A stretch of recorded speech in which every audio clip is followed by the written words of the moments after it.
اما بعد فاعوذ باللہ من الشیطان الرجیم بسم اللہ الرحمن الرحیم عن ابی ہریرہ قال قال رسول اللہ صلی اللہ علیہ وسلم تنکح المرأة لأربع لمالها ولحسبها ولجمالها ولدینها فاظفر بذات الدین تربت یداک متفق علیہ۔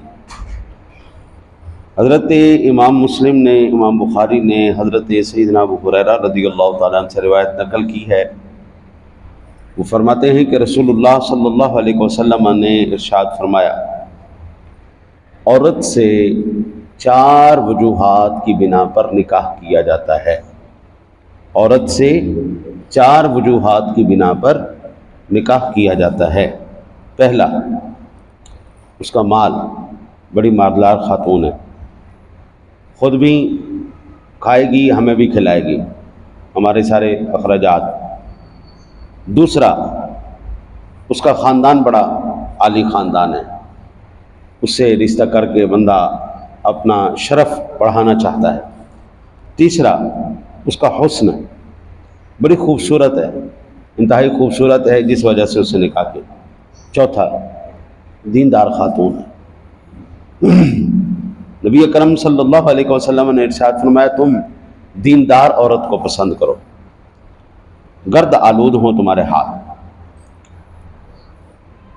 اس کائنات میں مال، خاندان، حسن، جمال اور دین، ان وجوہات کی بنا پر نکاح کیا جاتا ہے، اور حضور کا مشورہ کیا ہے؟ دیندار خاتون سے نکاح کرو۔ اچھا، اس کی وجہ کیا ہے؟ مال، آج تک میں نے یہ نہیں دیکھا کہ کوئی پیدا ہوا شہنشاہ کا بچہ تھا اور مرتے ہوئے بھی شہنشاہ کا ہی بچہ ہے۔ ہر کمال رازوال، اونچ نیچ لگی رہتی ہے۔ 40 سال 50 سال کا دورانیہ ہوتا ہے جی، غریب امیر ہو جاتے ہیں، امیر غریب ہو جاتے ہیں۔ 50 سال کی کھڑکی ہے اس کے اندر، اور بہت زیادہ آپ زور لگا لیں تو 100 سال کے اندر اللہ تعالیٰ عزت والوں کو ذلیل، ذلیلوں کو عزت والا کر دیتا ہے۔ یہ ہوتا چلا آ رہا ہے۔ جس مکان میں آج آپ رہ رہے ہیں، 100 سال پہلے وہاں پہ کون رہتا تھا؟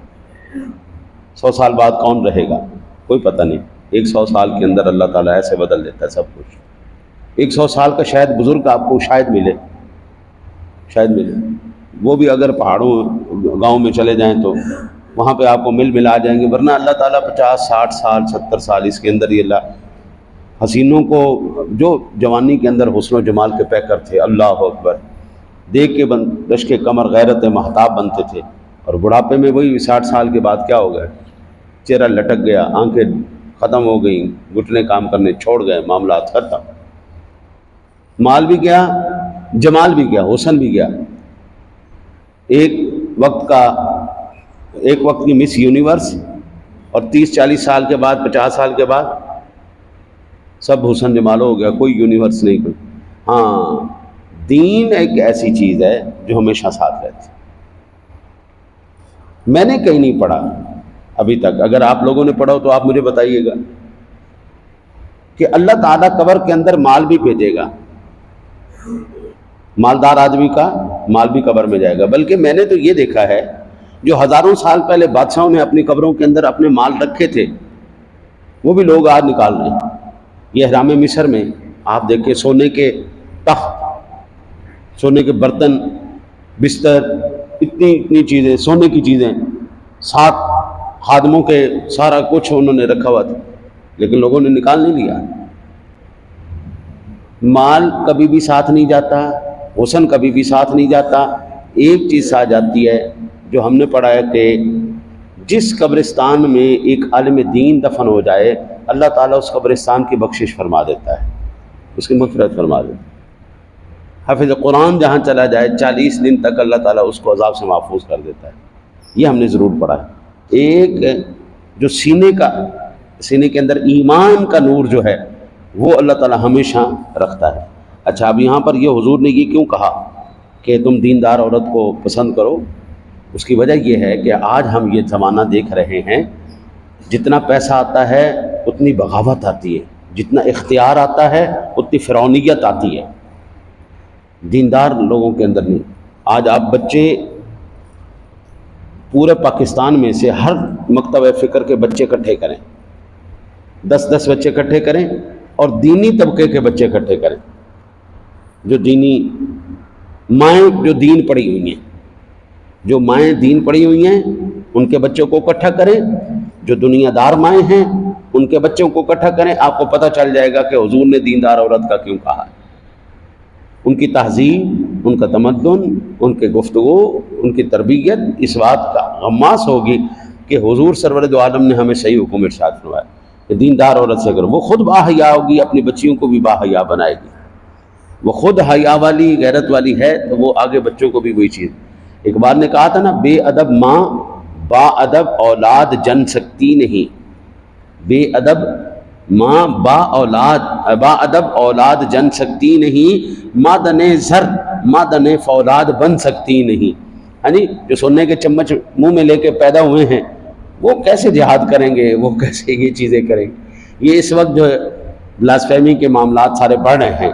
یعنی یہ تمام حضور کی کبھی گستاخی ہو رہی، کبھی صحابہ کی گستاخی ہوئی، کبھی قرآن پاک کی توہین کی جا رہی ہے، یعنی کبھی مقدس شخصیات کی توہین کی جا رہی ہے، اور پھر اس کو فخر سمجھا جا رہا ہے. آج سے پہلے ہم نے نہیں دیکھا. تو اس میں سب سے پہلا قصور ماں باپ کا ہے.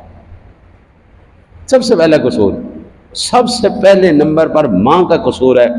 وہ دیندار ہوتی، وہ پڑھی لکھی ہوتی تو اپنی اولاد کو ادب سکھاتی، اللہ کا ادب سکھاتی، نبی کا ادب سکھاتی، صحابہ کا ادب سکھاتی. اگر سب سے پہلے، پھر دوسرے نمبر پر باپ آتا ہے، پھر تیسرے نمبر رزق حلال آتا ہے. ماں باپ بھی سارے پڑھے لکھے ہوں، دیندار ہوں، لیکن کمائی حرام دی، کیا کر لو گے؟ ہاں جی، اللہ اکبر اللہ اکبر. ماں ہو فاطمہ تو زہرا جیسی، پھر بچے پیدا ہوتے ہیں حسنان جیسے، رہتی دنیا تک پھر جو ہے نا مثالیں قائم ہوتی کہ یہ ماں تھیں. حضور سیدی شیخ عبد القادر جیلانی گیلانی المعروف غوث اعظم رضی اللہ تعالیٰ عنہ کی ذات گرامی، یہ وقت کے ولی بنے، غوث بنے تو کیوں بنے؟ سب سے پہلے ان کی ماں کا تقویٰ تھا، پرہیزگاری تھی، پاکیزگی، پاک دامنی، اور وہ تقویٰ. پھر ان کے والد صاحب کا تقویٰ تھا. 12 سال تک ان کے والد گرامی نے صرف ایک لقطہ سیب کے پیچھے انہوں نے 12 سال انہوں نے وقف کر دیے. ماں نے ساری زندگی کسی غیر محرم کی آواز نہیں سنی. تو پھر جب اتنی پاکیزہ کردار کی ماں ہوگی، اتنی شاندار ماں ہوگی، تو پھر جو ہے اللہ تعالیٰ بیٹا بھی تو عبد القادر جیسا دے گا نا. فاطمہ تو زہرا جیسی ماں ہوگی تو بیٹے بھی تو حسنین کریمین جیسے ہوں گے نا.